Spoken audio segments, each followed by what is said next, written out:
Hola y bienvenidos. Hoy nos metemos de lleno en un tema de alta diplomacia, ¿eh? Uno de esos que de verdad definen la política exterior de un país durante años. Un tema complejo, sí. Vamos a analizar la postura del gobierno español de Pedro Sánchez frente a la crisis de Venezuela. Y lo hacemos a partir de un texto que hemos estado mirando y que le pone un título. Un título con mucha miga. La equidistancia de Sánchez. Un título que ya es un dardo, ¿eh? Sugiere un equilibrio muy precario. La pregunta que flota en el aire desde el principio es si esa equidistancia es una genialidad diplomática o, bueno, una forma de parálisis, de no querer mojarse del todo. Ese es justo el puzzle que queremos montar hoy, porque el documento lo resume en una frase que es la clave de todo. Dice que el gobierno español reniega de Maduro, pero cuestiona la operación de Trump. Que a primera vista suena contradictorio. A primera vista parece que quiere jugar a dos bandas, sí. Así que nuestra misión hoy es averiguar qué hay detrás de esa fórmula. ¿Es una estrategia coherente o es un intento de quedar bien con todos que al final no satisface a nadie? Vamos a ver qué pistas nos da este texto.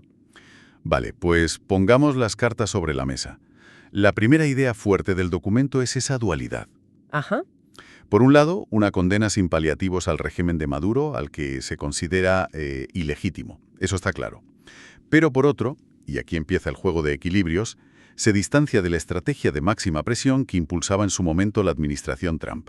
Y es fundamental entender que, según la lógica de este documento, esas dos posturas no son contradictorias. Ahí está la clave. Son complementarias. O sea, no es que criticar la vía de Trump signifique defender a Maduro, ni mucho menos. Lo que se describe es el intento de trazar un camino propio, una tercera vía. En diplomacia, no estar con una opción no te obliga a estar con la contraria. Es una afirmación de autonomía. Claro, pero déjame hacer un momento de abogada del diablo. ¿Esa postura no corre el riesgo de ser percibida como tibieza?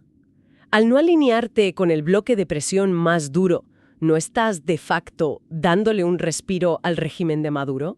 Esa es la crítica más evidente, sí. Me imagino a los críticos diciendo que es una forma de nadar y guardar la ropa. Totalmente.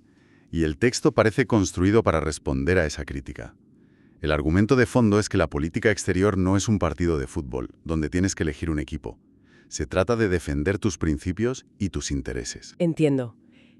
La postura que se describe aquí es la de un gobierno que dice: compartimos el diagnóstico. Venezuela necesita un cambio democrático urgente.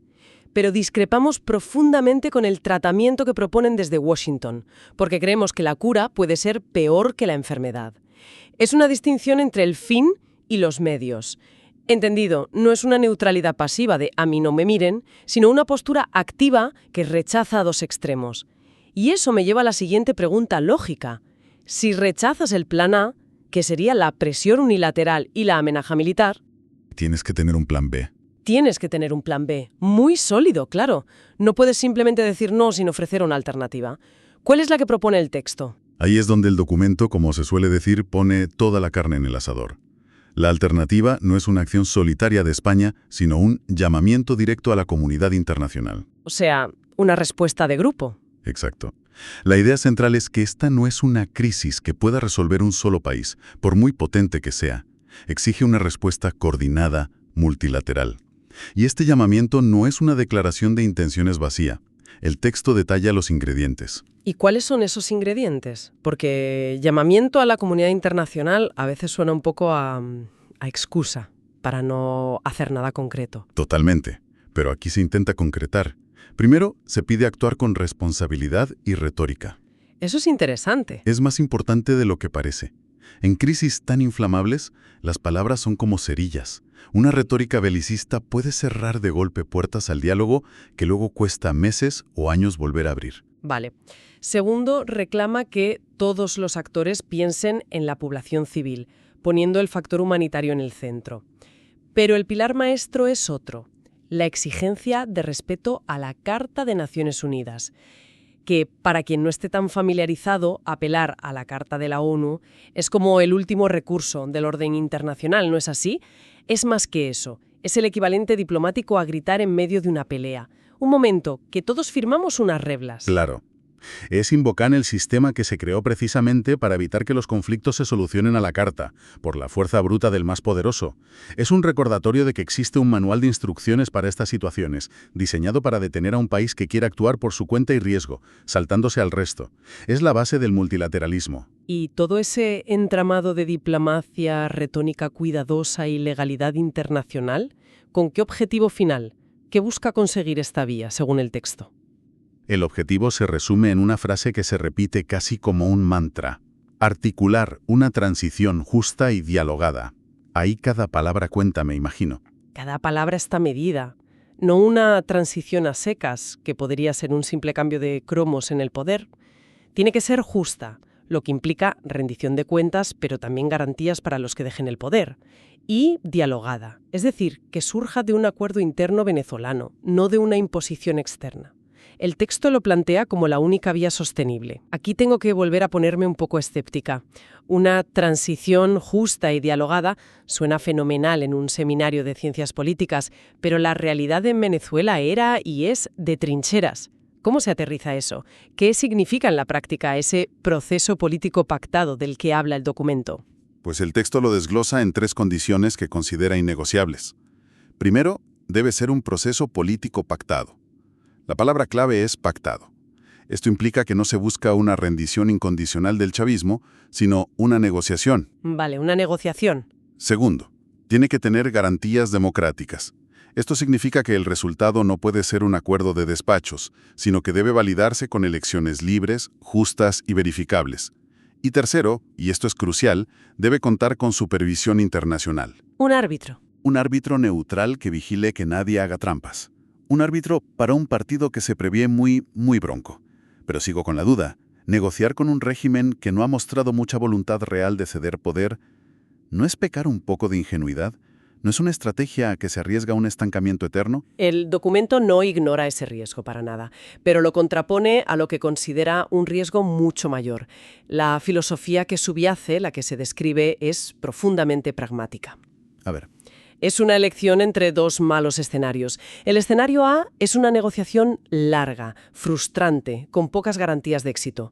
El escenario B es una intervención militar o un colapso forzado del Estado, que el texto califica de catástrofe con consecuencias imprevisibles. Vale. Ante esa disyuntiva, la postura descrita elige el mal menor, la vía lenta y diplomática, porque la alternativa se considera un salto al abismo. Esa palabra, catástrofe, me parece el núcleo de todo. Toda esta arquitectura diplomática tan cuidadosa parece construida sobre el miedo a algo. ¿Qué es exactamente lo que se busca evitar? El texto debe ser muy explícito sobre los riesgos que fundamentan esta prudencia, casi quirúrgica. Absolutamente. Es un análisis de riesgos en toda regla. No es una postura basada, creo yo, en la ideología, sino en el cálculo de consecuencias. Y el texto enumera varios peligros muy claros. ¿Cuál es el primero? El primero es el de las consecuencias imprevisibles. Es la idea de que una intervención militar en Venezuela no sería una operación limpia y rápida. Claro, eso nunca lo es. Exacto. Abriría la caja de Pandora y podría provocar una guerra civil que desestabilizaría no solo a Colombia o a Brasil, sino a todo el continente. Con crisis de refugiados, conflictos armados secundarios, en fin. Una especie de efecto dominó regional. Exacto. Y el segundo riesgo es más profundo, apela a la memoria. El documento recuerda que América Latina es una región históricamente marcada por episodios de injerencia externa y conflictos prolongados. Eso es un punto muy importante. No es un dato académico. Es una herida abierta. Es hacer una referencia directa a las intervenciones de Estados Unidos en el siglo XX en Chile, en Guatemala, en Panamá, que dejaron cicatrices enormes y una desconfianza casi genética hacia cualquier solución que venga del norte. Claro, un gobierno europeo, y especialmente el español por los lazos históricos, no puede ignorar ese contexto si quiere tener algo de credibilidad en la región. Sería un error garrafal. O sea que no es solo evitar un conflicto futuro, sino también una voluntad de no repetir los peores errores del pasado. Precisamente. Y eso nos lleva al tercer y último riesgo, que el texto presenta como la línea roja definitiva: el coste humano. La gente.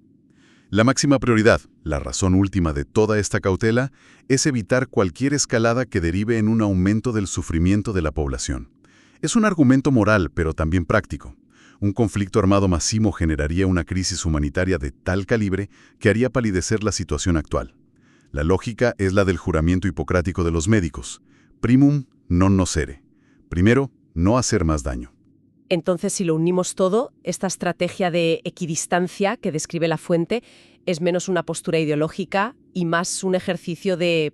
De realismo pesimista casi. Se basa en la creencia de que, por mala que sea la situación actual, algunas de las soluciones que se proponen podrían llevar a un escenario infinitamente peor. Esa es la síntesis perfecta. Es una estrategia de contención y de reducción de daños.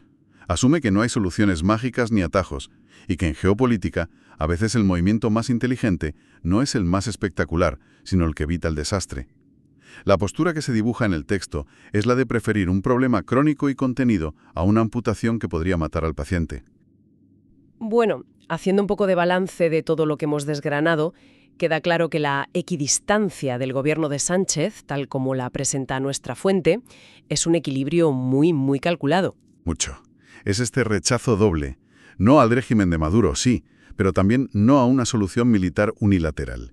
Y en ese espacio intermedio la apuesta total por una tercera vía, la diplomacia multilateral, paciente, anclada en el derecho internacional y con la mirada puesta en evitar una explosión regional. Exacto. Y lo que nos enseña este análisis es que la política exterior raramente se mueve en el blanco y negro que a menudo vemos en los titulares. Desde luego que no. Funciona en una escala de grises muy compleja. Las decisiones, como se ve aquí, son el resultado de un cóctel que mezcla principios democráticos, pragmatismo puro y duro, un profundo respeto por las lecciones de la historia y una evaluación constante del coste humano. Es una partida de ajedrez en un tablero tridimensional, donde cada movimiento tiene ecos que se propagan mucho más allá de lo que se ve a simple vista. Y todo esto nos deja con una pregunta final, una reflexión que va un poco más allá de este caso concreto. El texto insiste una y otra vez en que la transición justa y dialogada es la única vía posible. Es casi un dogma. Pero esto nos obliga a plantearnos una cuestión, pues bastante incómoda. ¿Qué pasa cuando el diálogo es imposible? Exacto. Cuando uno de los actores o los dos simplemente se niegan a negociar de buena fe. ¿En qué momento una estrategia basada en la diplomacia y el derecho se da de bruces contra la cruda realidad de que hay quien solo entiende el lenguaje de la fuerza? Es el gran dilema. El texto propone un plan muy elaborado para cuando la puerta de la negociación está abierta, aunque sea una rendija, pero no nos dice qué hacer cuando esa puerta se cierra con un portazo, y ese quizás es uno de los grandes dilemas sin resolver de la diplomacia moderna.